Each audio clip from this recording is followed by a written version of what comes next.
A crescent moon hung low in the sky, casting long, eerie shadows over Deir el-Medina. The ancient village, nestled in the heart of Egypt, seemed to be holding its breath under the celestial glow. The village, usually alive with activity, was eerily silent. The bustling sounds of daily life had faded, replaced by an unsettling stillness that seemed to seep into every corner. The only sound was the wind whistling through the narrow alleys, carrying with it whispers of ancient secrets and forgotten tales. It was as if the village itself was trying to communicate, to warn of an impending doom. It was a night like any other, or so they thought. The calmness of the night was deceptive, masking the brewing storm that was about to engulf the village. An unsettling feeling clung to the air, a premonition of something evil lurking in the shadows. The darkness seemed to have a life of its own, creeping closer with every passing moment. The villagers, usually at peace in their homes, felt a shiver crawl down their spines. They exchanged uneasy glances, their hearts heavy with an unspoken fear. The air grew heavy, thick with a sense of dread. It was as if the very atmosphere was conspiring against them, pressing down with an invisible weight. The villagers, their hearts pounding in their chests, retreated into their homes. They sought refuge behind closed doors, hoping to escape the encroaching darkness. They bolted their doors and covered their windows, seeking solace in the darkness.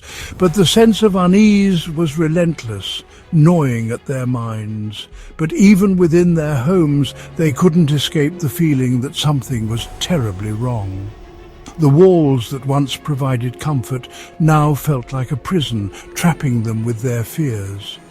The night had taken on a life of its own, and it was closing in on them. The villagers could only wait, their breaths shallow as the darkness continued to tighten its grip. The peace of the night was shattered by a piercing scream. It echoed through the narrow streets, bouncing off the mud-brick walls, sending shivers down the spines of those who heard it. Panic erupted in the village as news spread like wildfire. The once serene atmosphere was now filled with cries of fear and confusion as villagers scrambled to find out what had happened. A worker, one of their own, was dead. His lifeless body lay in the center of the village, a grim reminder of the fragility of life. Found crushed in the tunnels of a newly discovered tomb, his demise was shrouded in mystery. The villagers whispered of ancient curses and vengeful spirits, their imaginations running wild. Whispers of curses and ancient evils replaced the usual chatter. The air was thick with fear, and every shadow seemed to hide a lurking danger. The line between reality and nightmare began to blur. Dreams of ancient gods and monstrous creatures haunted their sleep, leaving them restless and paranoid. The villagers, once a united community, were now plagued by suspicion and fear. Trust was eroding, and every glance was filled with doubt and mistrust. Their nightmares, once confined to the darkness of sleep, began to bleed into their waking hours.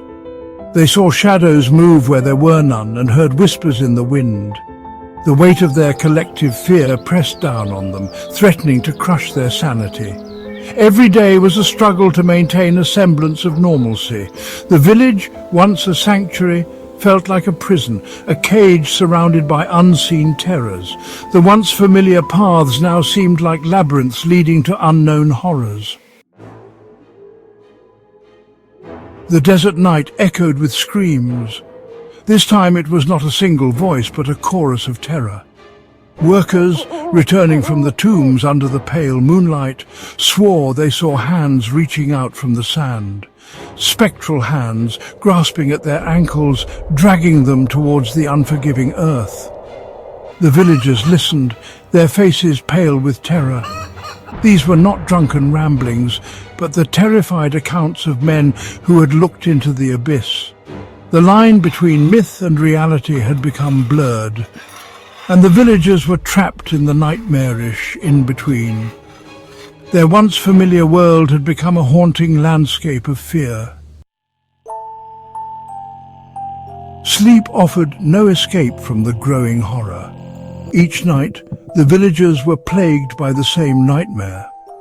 A figure, cloaked in shadow, its face obscured by a golden mask, haunted their dreams. Its voice, a raspy whisper, warned them to abandon their work, to leave the village while they still could. The figure's warning echoed in their minds even as they woke to the harsh desert sun. The golden mask, a symbol of the gods, had become a harbinger of their doom. The villagers were trapped, caught between the terror of their waking hours and the nightmares that plagued their sleep. Their sanity, already stretched thin, was about to snap. The ground trembled. Dust filled the air as one of the tombs collapsed inwards. It swallowed the workers who were unfortunate enough to be inside its depths. The survivors, their eyes wide with terror, spoke of a dark figure standing amidst the rubble, a shadowy silhouette against the dust cloud, watching them with cold, ancient eyes. The collapse of the tomb was more than just an accident. It was a sign, a warning from the ancient powers that lay sleeping beneath the sands. The villagers, their faith shaken, their hearts heavy with dread, knew that they were facing something ancient and evil, something that had been disturbed, awakened from its slumber. Section 6. Ancient Curses. Panic turned to despair as the villagers uncovered a series of ancient hieroglyphs. Etched into the very walls of the tombs, the symbols spoke of a powerful curse, a curse that fell upon those who dared disturb the eternal rest of the pharaohs. The curse described plagues, madness, and death.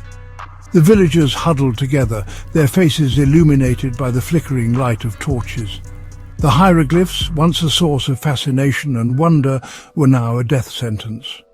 They spoke of ancient rituals, of sacrifices made to appease vengeful gods.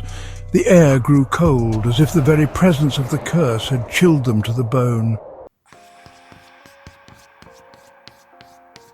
Section 7. The Spreading Fear. Fear was a disease spreading through the village like wildfire. It consumed their minds, poisoned their hearts. The once vibrant community was now a ghost town, haunted by fear and suspicion. The villagers turned on each other, shadows of their former selves. The streets, once bustling with life, were now deserted. The marketplace, once a hub of activity, stood empty. The laughter of children, the chatter of families, had been replaced by an oppressive silence. The village, once a place of creation, was now a breeding ground for fear. Section 8. Seeking Answers in the Darkness. Desperate for answers, a small group of villagers decided to seek the wisdom of the village elder.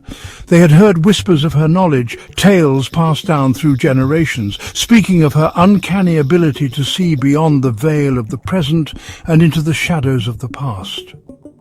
A frail woman, her eyes clouded with age, she was said to possess knowledge of things best left buried. Her presence alone commanded respect and a sense of awe, as if she were a living relic of a bygone era. She listened to their tale, her wrinkled face illuminated by the flickering light of an oil lamp. The room was silent, save for the occasional crackle of the flame, as the villagers poured out their fears and hopes. The elder spoke of ancient prophecies, of a time when the dead would rise and the living would envy their eternal slumber. Her voice, though frail, carried the weight of centuries, each word steeped in the wisdom of ages long past. She warned them that the curse was real, that their only hope lay in appeasing the angered spirits. The villagers, their faces etched with fear and desperation, hung on her every word, knowing that their fate rested in the balance. Her words, heavy with the weight of centuries, hung in the air, offering little comfort but a glimmer of hope. The villagers knew that the path ahead would be fraught with danger, but they also knew that they had no choice but to follow the elder's guidance, for their very survival depended on it. Section 9. The darkness beckons. As the night deepened and the shadows lengthened, the villagers prepared for their final stand against the encroaching darkness. Armed with whatever weapons they could find, they stood guard at the village entrance, their eyes scanning the horizon for any sign of movement. The desert wind howled around them, carrying the scent of death and the whisper of ancient evils. The ground trembled once more, a low rumble that seemed to come from the very depths of the earth.